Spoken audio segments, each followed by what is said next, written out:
Alright everybody, so I'm back. Got another review for you today. Second one I dropped today. But I got to go watch Wonder Woman 84 today, or WW84, aka Wonder Woman 2, whatever you want to call it. Saw it today in theaters, safely, of course. I liked it.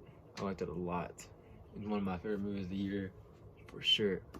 I was actually getting ready to make my top 10 movies of 2020 video, and I remembered I had not seen Wonder Woman, so I was pushing it off. And then I even got to watch Soul last night, so like I'm glad I waited.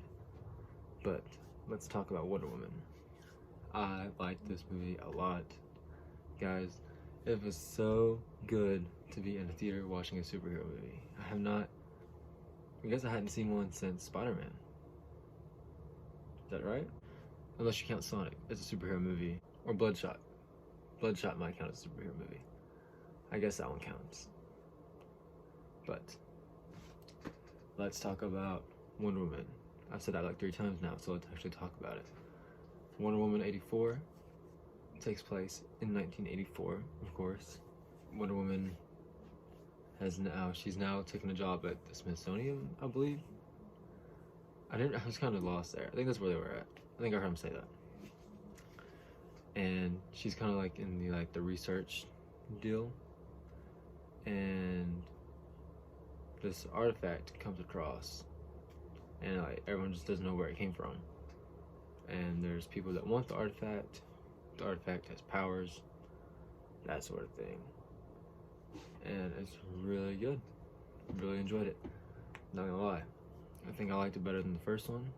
Definitely one of the best of DC's movies recently. You know, Gal Gadot comes back as Wonder Woman and she's amazing. She's so good. Oh my goodness. She's so beautiful too. But she's also just a really great actress. And honestly, can't see anyone else playing Wonder Woman. You know what I mean? Chris Pine comes back and he does a great job.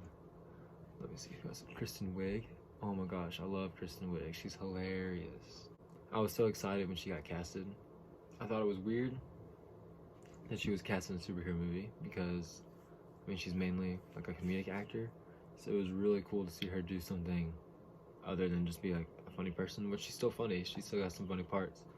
But I really just enjoy getting to see her play something different because I like her. I think she's really good actress. And then this is the way, boy, Pedro Pascal. Ooh, you hear that talk? Hear that tongue roll? No, it's because I didn't do it very well. But you got Mando up in here. Pedro Pascal was in it. He was like the other villain, essentially. And I can't remember the name right now. Max Lord, a character I had not heard of because my knowledge of DC characters is not like super great, so I just didn't know who he was. But he's a kind of sketchy guy, no lie. But Pedro Pascal did a good job. The only thing I've ever seen him in is, of course, Mandalorian, and I've seen the Kingsman movie that he was in. So it was he's like kind of diabolical in this movie. Like I said, the cast was good. The story was good. The story, I'll go more into the story when we actually hit spoilers probably. But I like the story. The action, oh my gosh. Some of the action in this movie was crazy, and that's what I'm talking about. That's why I feel like people need to be putting their movies out on streaming services and in theaters, because something about the theater experience, you know? There's something about watching it in a theater that just makes it bigger. The environment, the experience. And this movie has some of those action scenes that like probably wouldn't have went woo if I was on my couch, you know? You just gotta be there. You can tell I really liked it, and I hope from here that you want to go watch the movie from my review, because I gotta talk about some spoilers. Everything else I want to talk about has to do with some spoilers, so there's your spoiler warning. Let's talk about how Chris Pine came back, right? Because she wished for him to come back, but he shows up in this other random dude's body. and I was kind of like, what? So like, Chris Pine's character is technically not there. Like his brain's there, but he's in someone else's body, and Diana only sees him. And I found that kind of weird. Like, where'd the other guy's conscience go? You know? I don't know. But that guy shows back up later, and he's fine. So like, it didn't mess him up. But like, where'd he go? You know? And we're gonna talk about the story. To me, the story reminded me a lot of The Amazing Spider-Man 2, which is not a bad thing to me. I know a lot of people dislike that movie. I have no problem with Andrew Garfield Spider-Man movies. Spider-Man, I won't get into that right now. But Barbara's character reminded me a lot of Max from The Amazing Spider-Man 2. He kind of the person no one pays attention to, and you know, they just kind of get fed up with it. They get powers, and they're just like, they just get pushed over the edge, and now it's game time, you know? But I will say Wonder Woman did that story better. There was more character development for Barbara than there was for Max in The Amazing Spider-Man 2. And like throughout the movie, you just see her get a little bit more diabolical every time we see her. Like, you see it coming. And then in Amazing Spider-Man 2, Electra's pretty much like, you don't remember me, you know? And Spider-Man ends up trying to remember, and he's like, oh yeah, your name's Max, and he's just like, you lied to me. And he's like, ah. But in this one, she's like, I don't know. You just kind of like see her character get darker and darker throughout it. It's pretty good. The invisible jet, that's sick. We went, when they get in the jet, and they make the radar joke, I was like, what they said? She said, well, maybe I have something. And I was like, the invisible jet. I'm like, but how are they gonna do that? And she just like, I'm just like, I didn't know Wonder Woman can do that. She said something about someone taught her. I don't remember if she said it was her father or who taught her. But she said she never really like got it down. But she was just kind of like, and then the thing's like invisible, which is neat. It's neat that they did the invisible jet without it looking stupid or corny.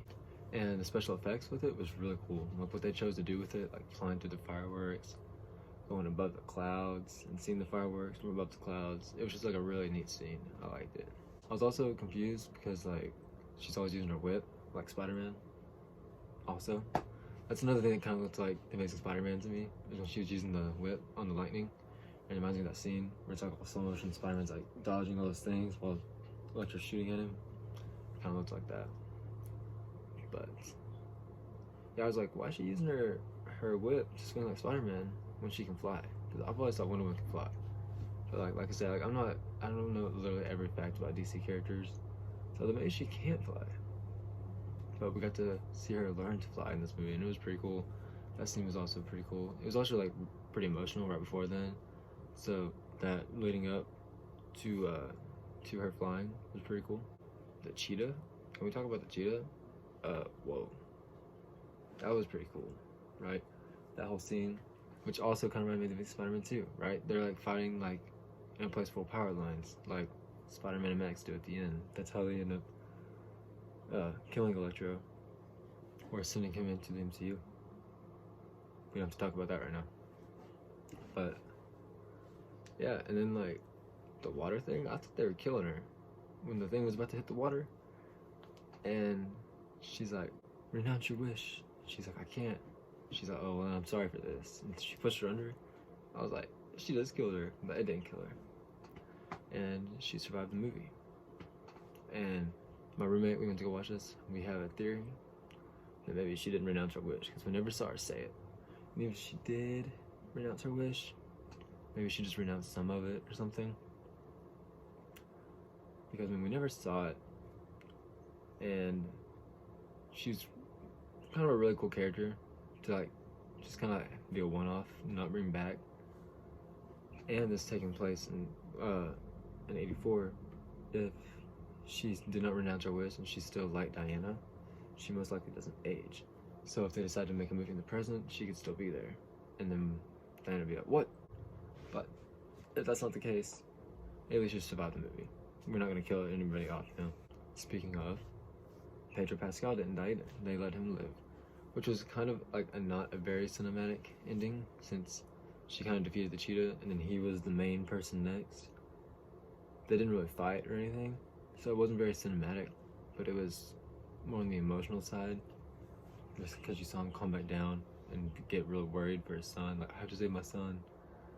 And then him and his son embracing each other. It's like, okay, see, you can defeat a villain without killing them or beating the crap out of them.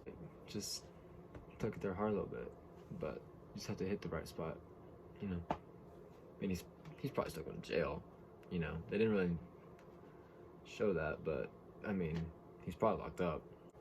And then the after credits scene had the original Wonder Woman actress in it as I can't remember the name of the character, but I don't know who that character is, but I do know that was the original Wonder Woman actress from the TV show. I recognized her, and I was like, oh, that's cool.